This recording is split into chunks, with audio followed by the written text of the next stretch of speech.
ഐശ്വര്യത്തിൻ്റെ സമ്പൽ സമൃദ്ധിയുടെയും ഒരു പുതുവർഷം കൂടി വന്നു ചേർന്നിരിക്കുകയാണ്. പതിവ് പോലെ തന്നെ രാവിലെ എഴുന്നേറ്റ് വെളുപ്പിന് 5:05 ആയപ്പോൾ തന്നെ എഴുന്നേറ്റ് വിളക്കൊക്കെ ഇട്ട് ഞാൻ ആദ്യം തന്നെ വിളക്ക് കൊണ്ട് സിറ്റ് ഔട്ടിലാണ് വെച്ചത്. അപ്പോൾ നല്ല കാറ്റുണ്ടായിരുന്നു. കുറച്ച് നേരം വെച്ചതിന് ശേഷം ഞാൻ എടുത്ത് അവിടുന്ന് ഹാളിൽ നമ്മുടെ ടേബിളിൽ തന്നെ കൊണ്ടുവന്ന് വെച്ച്. കാരണം വിളക്ക് ഇടയ്ക്കിടയ്ക്ക് മിന്നി മിന്നി നിൽക്കും, കെട്ട് പോകും എന്നുള്ള രീതിയിൽ.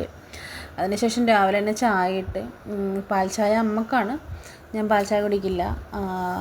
പിന്നെ ഒരു കട്ടന് വിട്ട് ഞങ്ങൾ രണ്ടുപേരും കുറച്ച് നേരം പ്രാർത്ഥനയൊക്കെ കേട്ട് അങ്ങനെ കുറച്ച് നേരം ഇരുന്ന് ചായയൊക്കെ കുടിച്ച് കഴിഞ്ഞ് ഞാൻ പുറത്തേക്ക് ഇറങ്ങി. എന്തൊക്കെയാണ് കാലാവസ്ഥ നോക്കി, കാരണം മുളകും കാര്യങ്ങളൊക്കെ ഉണക്കാനുണ്ടായിരുന്നു. അപ്പോൾ ഇടാൻ പറ്റുമെന്ന് അറിയാൻ വേണ്ടി നോക്കിയതാണ്. പക്ഷേ നല്ല കാലാവസ്ഥ, ഇത്തിരി മൂടിയ കാലാവസ്ഥയായിരുന്നു.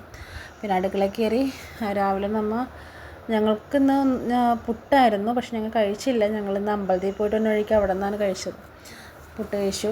പിന്നെ അമ്മ എന്തോ പാത്രം എടുക്കുന്ന സമയത്ത് നമ്മുടെ കൈയൊന്നും മുറിഞ്ഞായിരുന്നു, അപ്പോൾ അത് ഐസ് വെക്കുമായിരുന്നു അമ്മ. പിന്നെ തേങ്ങയൊക്കെ ചിരണ്ടി പുട്ടൊക്കെ ഉണ്ടാക്കിയതിന് ശേഷം അമ്മ പപ്പടം വറുക്കുകയാണ്. ഇവിടെ ചേട്ടനൊക്കെ പപ്പടം ഇങ്ങനെ കുഞ്ഞായിട്ട് കീറി വറുക്കണതാണ് ഇഷ്ടം. അപ്പം അമ്മ അത് ചെയ്യുമായിരുന്നു. പുട്ടൊക്കെ വെച്ചതിന് ശേഷം ഞാൻ നേരെ മിഷീനിൽ തുണിയിട്ടുണ്ടായിരുന്നു, അത് വിരിച്ചിട്ടിട്ട് നമ്മൾ വരുമ്പോഴേക്കും ഉണങ്ങി കിടക്കുമല്ലോ. അപ്പോഴേക്കും അത്യാവശ്യം കാലാവസ്ഥ ഒന്ന് തെളിഞ്ഞിട്ടുണ്ടായിരുന്നു. അപ്പോൾ അയാളൊന്ന് റെഡിയാക്കാനായിട്ട് മുടിയൊക്കെ ചീവണ്ടൊക്കെ അയാളെന്നെ ഭയങ്കരമായിട്ടും കെട്ടിപ്പിടിച്ച് ഉമ്മയൊക്കെ തന്ന്, അമ്മ ഞാൻ വീഡിയോ പിടിക്കാമെന്നൊക്കെ പറയുവാണ്. ഇങ്ങനെ നമ്മൾ തഞ്ചത്തിന് നിന്നില്ലെങ്കിൽ ആൾ പിന്നെ ഇടിയും ബഹളമൊക്കെ ആയിരിക്കും. നമ്മൾ പിന്നെ നേരെ പള്ളുരുത്തി ഭവാനീശ്വര ക്ഷേത്രത്തിലാണ് പോയത്.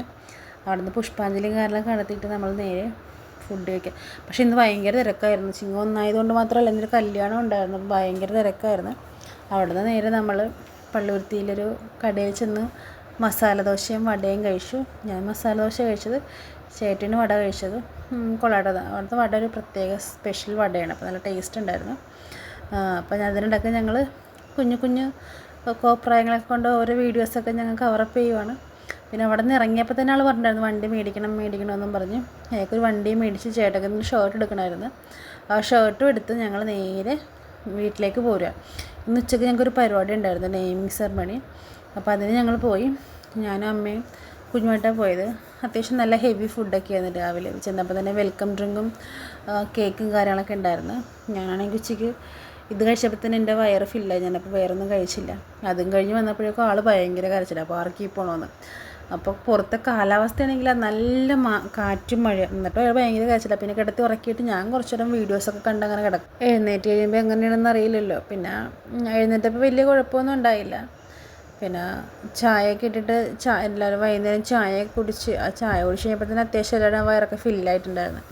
പിന്നെ നമ്മൾ നൈറ്റ് അങ്ങനെ ഡിന്നർ വലിയ കാര്യമായിട്ട് ഒന്നും കഴിച്ചില്ല. ഞാൻ ഇപ്പോൾ നൈറ്റ് അങ്ങനെ സ്കിപ്പ് ചെയ്ത് പിന്നെ നേരെ നൈറ്റ് ഇന്ന് ബിഗ് ബോസ് സൺഡേ ആയതുകൊണ്ട് 9 മണിക്ക് തുടങ്ങുന്നതുകൊണ്ട് ഞങ്ങളത് കാണാണ്ട് വെയിറ്റ് ചെയ്യുമായിരുന്നു.